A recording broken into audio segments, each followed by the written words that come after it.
बार की बात है। एक गांव में एक ट्यूबवेल था जिससे गांव के खेतों में सिंचाई की जाती थी। सब कुछ सही चल रहा था, लेकिन कुछ दिनों से जो भी किसान उस ट्यूबवेल का पानी अपने खेतों को सींचने के लिए इस्तेमाल करता, तो अगले दिन उसकी सारी फसल सूख जाती। अरे ये क्या? मैंने तो कल ही अपने खेत में बहुत सारा पानी डाला था, तो आज ये अचानक से ये सारी फसल सूख कैसे गई? फिर किसान को कुछ समझ नहीं आता और वो परेशान होकर अपने घर चला जाता है। राधा, हमारी सारी फसल रातों रात सूख गई। पता नहीं ऐसा क्या हुआ। अब हमारे ऊपर बहुत सारा कर्ज हो गया है। हो सकता है हमें कर्ज उतारने के लिए अपना खेत बेचना पड़े। फिर अगले दिन उसी ट्यूबवेल का पानी एक और किसान इस्तेमाल करता है और अपने खेतों में उस ट्यूबवेल का पानी डालता है। फिर अगले दिन वो देखता है कि उसकी फसल भी बर्बाद हो जाती है। इसी तरह देखते ही देखते गांव में बहुत से खेत बंजर हो जाते हैं। किसी को कुछ समझ नहीं आता कि आखिर खेत पानी देने के बावजूद सूख कैसे सकते हैं। फिर एक रात राधा परेशानी की वजह से अपने घर में इधर उधर टहल रही होती है। तभी उसे ट्यूबवेल के चलने की आवाज आती है। अरे ये क्या? इतनी रात का ये ट्यूबवेल किसने चालू किया? फिर वह खिड़की से देखती है तो उसे एक औरत दिखाई देती है जिसने सफेद साड़ी पहनी हुई होती है और वह उस ट्यूबवेल में नहा रही होती है। वह उसकी शक्ल नहीं देख पाती। अरे दया, ये कैसी औरत है जो रात गए इस ट्यूबवेल में इस तरह नहा रही है? मुझे अभी से वहाँ से भगाना होगा। फिर राधा हाथ में डंडा लेकर उस ट्यूबवेल की ओर बढ़ती है। ए, कौन है तू? ये ट्यूबवेल हमारा है। तेरी इतनी हिम्मत, इतनी रात गए इस ट्यूबवेल में नहा रही है? तुझे कोई शर्म हया है या नहीं? चल अभी के अभी इस ट्यूबवेल से बाहर निकल, नहीं तो एक डंडा मारूंगी, सब अकल ठिकाने आ जाएगी। राधा की चेतावनी देने के बाद भी वो औरत उस ट्यूबवेल से बाहर नहीं निकलती। अरे दैया रे, कितनी बेशरम औरत है। मेरे इतना बोलने के बाद भी इसे कोई फर्क नहीं पड़ रहा। अच्छी बात है, रुक, तुझे अभी सबक सिखाती हूँ। फिर राधा उसके ऊपर डंडे से वार करती है। उसके डंडा मारते ही वो औरत पानी के अंदर गायब हो जाती है। अरे नास मिट्टी, कहाँ चली गई, कहाँ छुप गई? कितनी देर पानी में छुपी रहेगी? सांस लेने के लिए बाहर तो तुझे आना ही पड़ेगा। मैं भी देखती हूँ तू कितनी देर तक इस पानी के बाहर नहीं आती। फिर राधा वही डंडा लेकर उसके पानी से बाहर निकलने का इंतजार करने लगती है, लेकिन 15 मिनट होने के बावजूद वो औरत पानी से बाहर नहीं निकलती। अरे दैया, ये तो बाहर ही नहीं निकली। कहीं पानी में डूबकर मर तो नहीं गई? हे भगवान, अब मैं क्या करूँ? फिर राधा डंडे को पानी के अंदर घुमाना शुरू करती है ताकि उस औरत का पता लग सके। अरे नास मिट्टी, कहाँ गायब हो गई? कहीं तेरे खून के जुर्म में पुलिस मुझे पकड़कर ना ले जाए। फिर बहुत देर तक पानी में डंडा चलाने के बावजूद उस औरत की लाश नहीं मिलती। फिर वह डर के मारे भागती हुई वापस अपने घर जाती है और शामू को पूरी बात बताती है। हे भगवान, ये क्या हो गया? राधा, कहीं तुमने उस औरत को जान से तो नहीं मार दिया? चलो, हमें अभी खेत पर जाना होगा।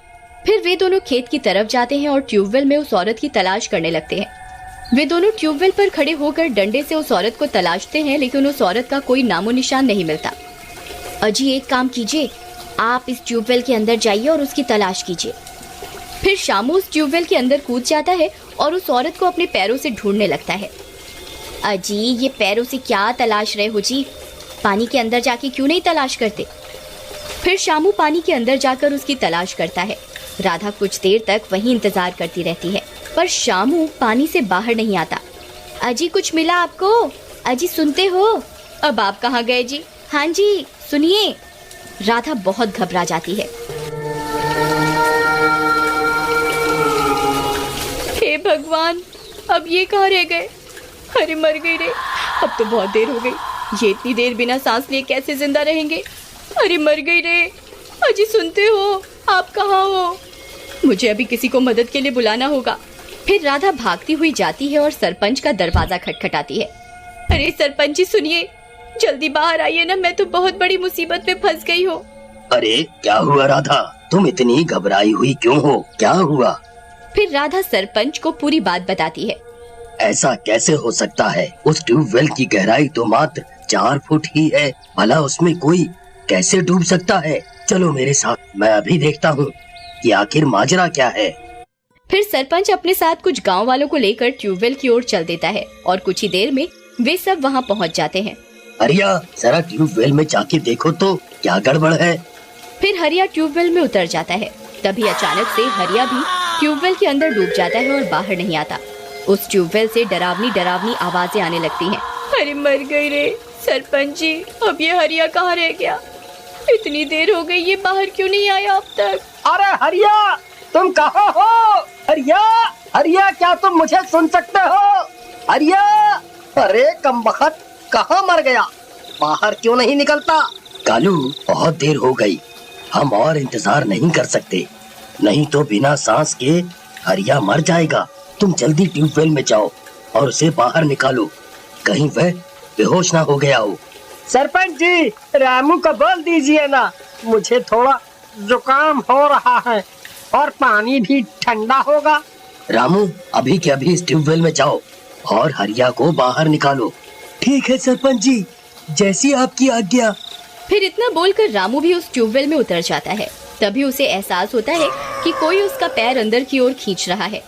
अरे अरे अरे, कौन है भाई? कौन है जो मुझे अंदर खींच रहा है? अरे सरपंच जी, मेरी मदद करो, कोई मुझे इसके अंदर खींच रहा है। छोड़ छोड़ छोड़। फिर देखते ही देखते रामू भी उस ट्यूबवेल के अंदर डूब जाता है और गायब हो जाता है। वे सब लोग एक दूसरे की शक्ल देखते रह जाते हैं। कालू, जरा देख तो सही, क्या हुआ? क्यों रे बुड्ढे, मुझे बेवकूफ समझा हुआ है क्या, जो मैं मरने के लिए इस ट्यूबवेल के अंदर जाऊंगा? दिखाई नहीं दिया क्या? इसने किस तरह इतने लोगों को हमारी आंखों के सामने निगल लिया। ये ट्यूबवेल पर जरूर किसी चुड़ैल का साया है, तभी इसका पानी खेतों में डालते ही पूरी फसल बर्बाद हो जाती है। अब मैं यहाँ नहीं रुकने वाला, यहाँ जरूर किसी भूत प्रेत का चक्कर है। वे लोग आपस में बातें कर ही रहे होते हैं कि तभी डरावनी डरावनी आवाजें आने लगती हैं। अरे मर गए सरपंच जी, आपने ये आवाज सुनी? ये जरूर उसी चुड़ैल की आवाज है जो लोगों को इस ट्यूबवेल के अंदर खींच रही है। अब मैं यहाँ एक पल भी नहीं रुकने वाला। अरे भागो रे भागो, ये ट्यूबवेल तो लोगों को जिंदा ही निकलता जा रहा है। अरे सरपंच जी, आप कहाँ भाग रहे हैं? अरे रुकिए, मेरे पति का क्या होगा? अरे रुकिए ना, आप तो गांव के सरपंच हैं। अगर आप इस तरफ भाग जाएंगे तो गांव की रक्षा कौन करेगा? ये भूत प्रेत का चक्कर है, मैं इसमें कुछ नहीं कर सकता। अरे भागो रे भागो भागो। हे भगवान, अब मैं क्या करूं? इन्हें कैसे ढूंढूं? फिर राधा उदास होकर वहीं उस ट्यूबवेल के पास बैठ जाती है। तभी एक मनचला वहाँ से गुजरता है। अरे वाह वाह, इतनी रात गए इतनी सुंदर स्त्री यहाँ क्या कर रही है? अजी सुनिए, आप यहाँ इतनी रात में क्या कर रहे हो जी? आपको डर नहीं लगता और आप इतने उदास हो? मुझे बताओ, मैं आपकी परेशानी दूर कर देता हूँ। नहीं नहीं, कुछ नहीं, आप जा सकते हैं, मैं ठीक हूँ। अरे ऐसे कैसे?